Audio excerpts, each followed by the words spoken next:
Hey everyone, I am Karen with Walsh. Welcome back here to my home studio in my basement. And this video today is a video of an NCECA recap. I had originally made a video that I was going to post before NCECA and never got around to it. So this is a recap of NCECA. So I'm saying NCECA. Those are the initials that stand for the National Council on the Education of Ceramic Arts, and it has an annual conference here in the United States, and this year it was held in Detroit, which is only like 3.5 hours north of where I live, and it is a gathering of clay people from all sorts of levels. It could be professional potters, lifetime potters. It could be instructors at the college level, students at the college level, instructors at the K-12 level with students, community center instructors, students, all sorts of people. So all these levels of people mixed together. It's like 3.5 days. It I went up on Tuesday evening when a gallery opening occurred, and then it was all day Wednesday, Thursday, Friday, and then Saturday, half of a day. And it's the most amazing event because there's exhibits all around the city. Like the cities, wherever it's located, they kind of transform to host this fantastic event, and everything becomes clay themed. It's really wonderful. There's pop-ups every day. Like lots of potters will have little setup of tables at pop-ups around the city, and that's just a ton of fun. And one of the things that I have done is I've been in a group called Clay Buddies on Facebook, which is a great group of just kind, helpful people who try to support one another and sometimes educate when people need a little help with things. And but they have a big shot glass exchange, which is quite fun. And I made some shot glasses for that to exchange. And they also do trades. So I made a whole bunch of little trades, whether they were shot glasses or little minis, and I'll show some pictures here. And I have done some demo videos on how I made those.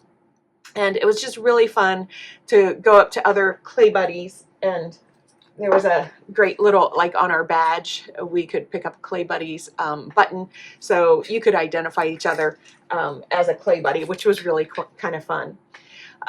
So that I did some trades. I did a cup donation because every year they have a big annual cup sale. People can donate, and I donated one of my favorite mugs that I've ever made, and it sold, and all that money from the sale goes to help NCECA and support programming scholarships, things like that. So I wanted to just show you some of the things that I walked away with from the days there.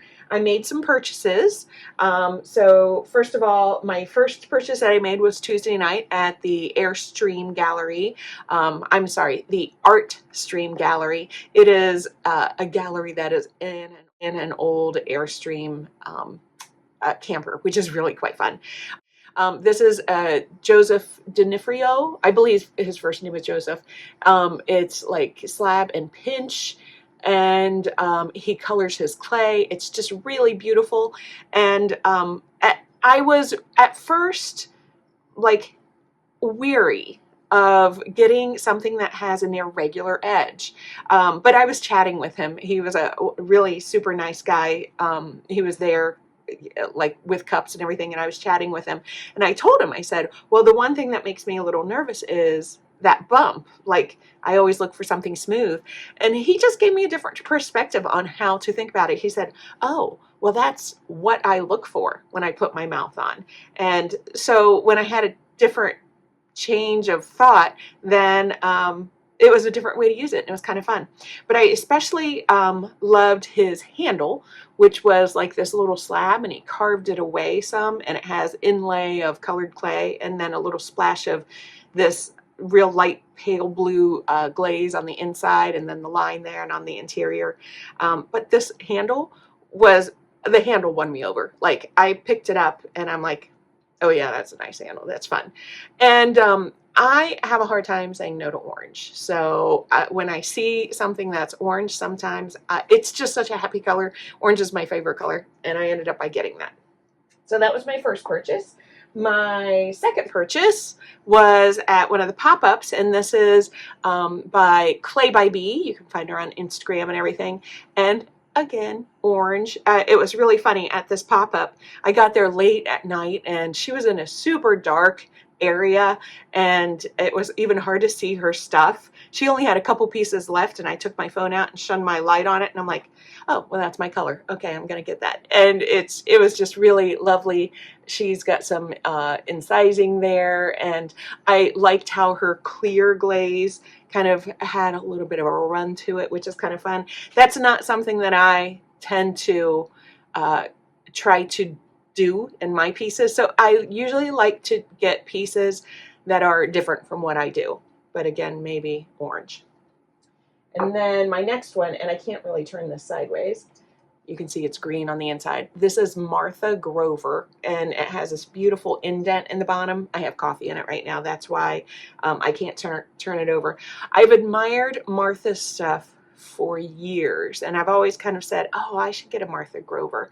And I went by the gallery this year, and I saw Martha's stuff, and I'm like, oh, her stuff is so pretty. And then I saw she had earrings, and I'm like, oh, well, I think I have to get Martha Grover earrings.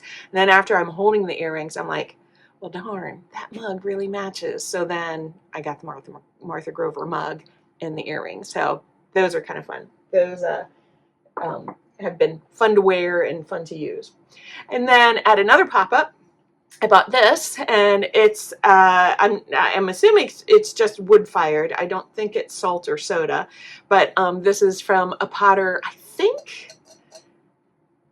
think Wisconsin. It was a pop-up where all the potters were from one area, and I'm pretty sure it was Wisconsin, maybe Madison. I don't remember, but this is Tab Link was the name of the potter, and it's been fun because, you know, I meet all these people, see artwork, and I start following all these people, you know, stuff that I really love.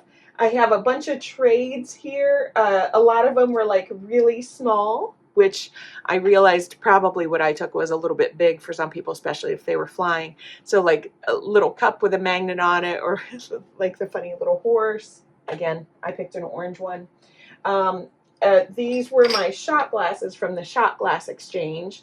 And some of, okay, this person had a QR code in it, which was smart.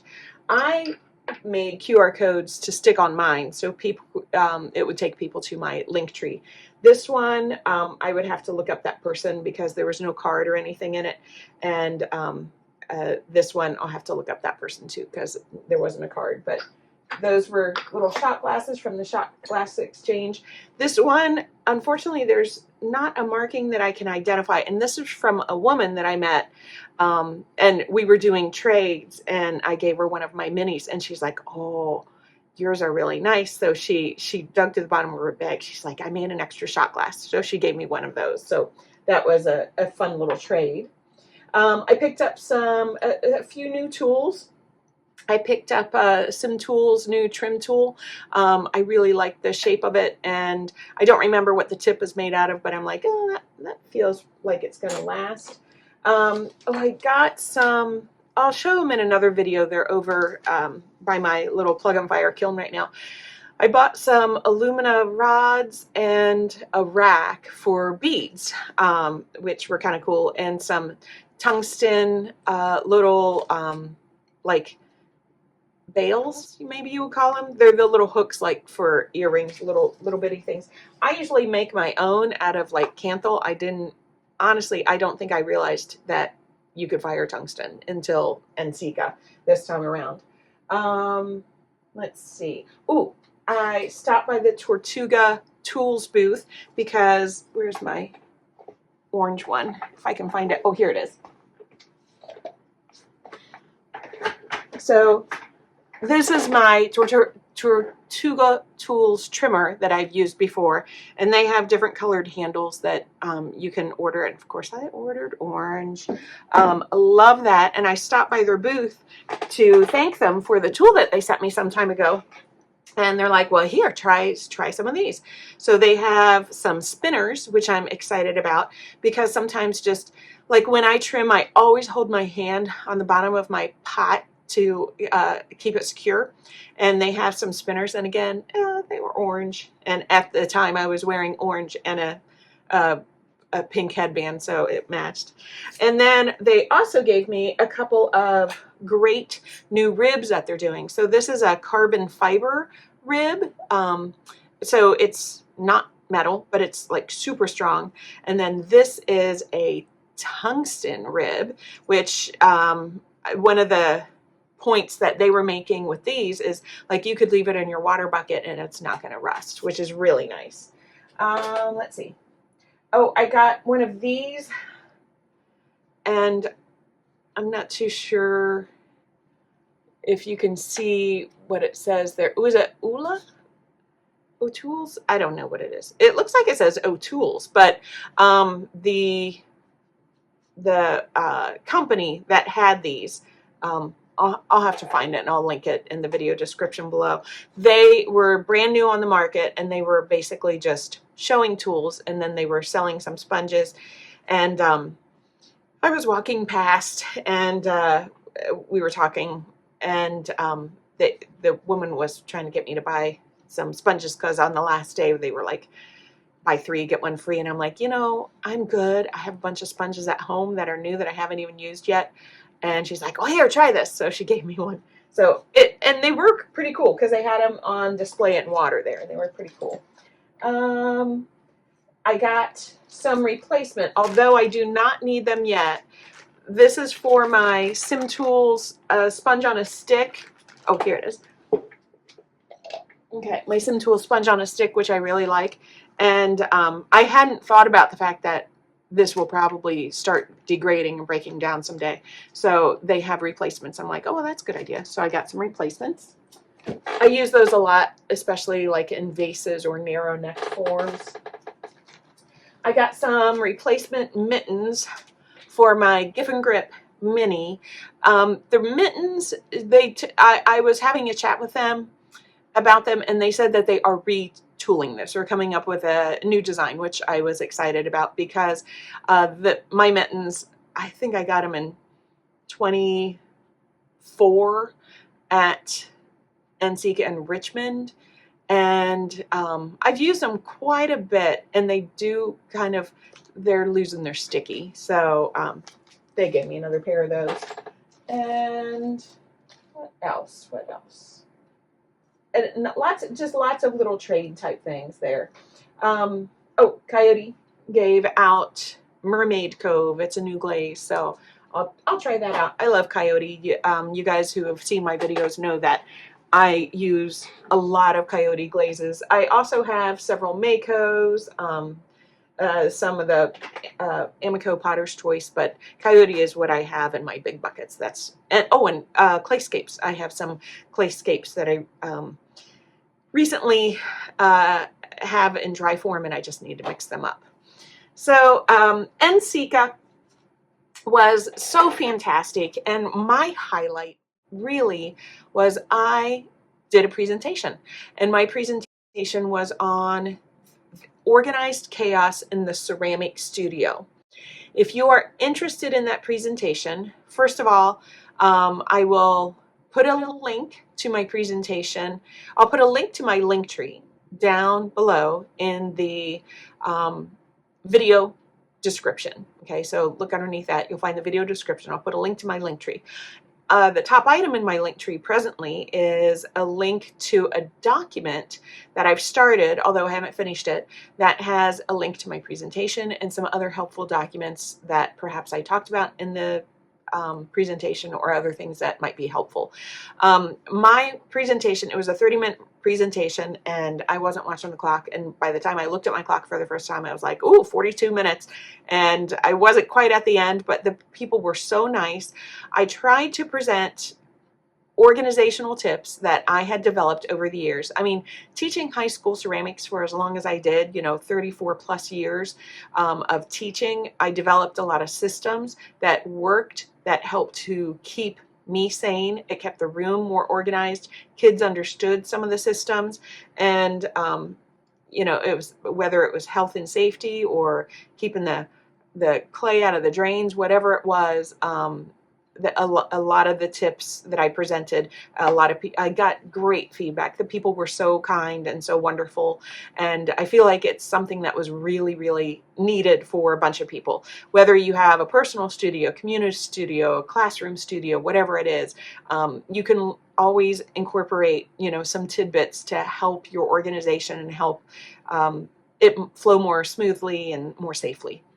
And so that to me, that was the highlight. Because of my presentation, I met so many just awesome people. I have a whole stack of cards to go through and people to reach out to. I am hoping to put together a panel for next year in Baltimore at NCECA. And I just need to reach out if I can find the information on a couple of the guys that we were talking about, putting together a panel of experts to help present information. And a panel is usually, it can be like an hour long or something like that, of, maybe we have someone who can present on organization in a ceramic studio, on safety in a ceramic studio, on kilns in a ceramic studio, different fields of expertise that people can bring to it, and present and then have questions and answers. So next year, Baltimore is the location for NCECA. It is, I think it's the 10th through the 13th, if I'm not mistaken. And I am super excited. For me, it's still somewhat drivable. And plus, I love Baltimore. I love the history of Baltimore and everything. So I'm hoping to go to that as well. And maybe have a presentation and a panel for to share. And yeah, so it was a great time. If you ever have a chance to go to NCECA and you're wanting to be just rejuvenated with being around other people who can understand clay and your passion with clay, it's really wonderful. And just to be encouraged, enthused, rejuvenated with seeing clay stuff everywhere. It was super cool. One of the really fun things is the big resource hall. If I didn't mention that, that would be a shame, because the resource hall is a place where vendors are. And I think there's well over 200 vendors. A lot of them are, businesses that they sell pottery related items, whether it's a clay company or like my favorite local supplier, Cornell Studio in Dayton. They always are there and have a fantastic booth with books and all sorts of great things. There's glaze manufacturers, there's tool manufacturers, and there are so many new things there this year, like Bushcraft is one of the ones that I want to shout out. I know that he said he was going to send me some stuff to use in some videos. Just beautiful tools, and just some smart takes on some of those tools nowadays. So yeah, that's NCECA. It was awesome. This was my 4th NCECA. I went years and years ago in Indianapolis. I was rather new at the time, was a little intimidated, didn't know anyone, only went for a day, was kind of overwhelmed with what to do in that one day. But now I've been going for the whole time, and this being my 3rd time in recent years. I had Cincy in 23 when I presented, Richmond in 24, and then this year 26 in Detroit. And I just have more and more fun every year. I get, I know a lot of faces, people say hi. So it's been really fun. So if you have any questions, just drop me a little message below, and I hope that some of you might think about coming to NCECA if you haven't. Oh, and before I forget, teachers, if you are a ceramics teacher for K through 12. Okay, I can't emphasize this enough, especially if you have high school. There is a fantastic show that always is in conjunction with NCECA, run by the National K-12 Ceramics Foundation, I believe is what the name of it is. But they have a National K-12 show.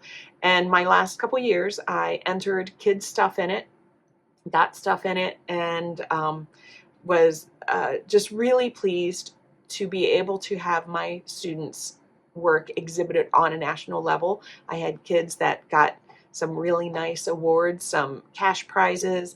I got an award in well, I guess it was 25. I wasn't at that NCECA because it was in Salt Lake City and it was my last year of teaching. I couldn't get professional leave for it, but I received an award from that organization for teachers who write, since I have written like NCECA articles and stuff. I've been published a couple times in the journal. Oh, I was going to show you that. Speaking of the journal, my article that's published in the journal, when I find an online link for that, I will also put that on the document that's in my link tree. That's going to be linked below in the video description. And I think my presentation, I was told it was going to be recorded, so I don't know when the recordings will be released, but I will be happy to also link that in that same document whenever I find out. That might be months. I don't know when they're going to come out with that. So anyway, teachers, look up the National K-12 Ceramics Show, and I would encourage you to enter because especially if you have high school kids who are thinking of going into ceramics as a career, there are some fantastic, like seriously, full ride scholarships. Alfred, Kansas City, there's some really great opportunities for kids. Full disclosure, you just have to be prepared. It's kind of a little bit costly, but if you can write a purchase order for it or get a donation, I usually did a pottery sale to cover my expenses of the entry fee and the shipping fees, because if shipping fees were big, shipping fees are always a lot. And I mean, I ship my own pottery and it's not cheap, that's for sure. But yeah, I just did a pottery sale of my own stuff to kind of cover that. And then also the website is a little tricky to navigate, but don't be disheartened. Just push through and do it because it's really good. It's an all volunteer organization, the National K-12 organization. So, but that and one other thing about NCECA, I know I'm going on a long time. NCECA has a fantastic app, a phone app. So it shows you your schedule, maps of things. It was really awesome. So look at NCECA if you're thinking about some professional development or just becoming rejuvenated. All right, so sorry to like ramble on so long, but I hope you enjoyed learning a little bit about what NCECA was and what I did, and it was a lot of fun. So I'll be posting some demo videos very soon.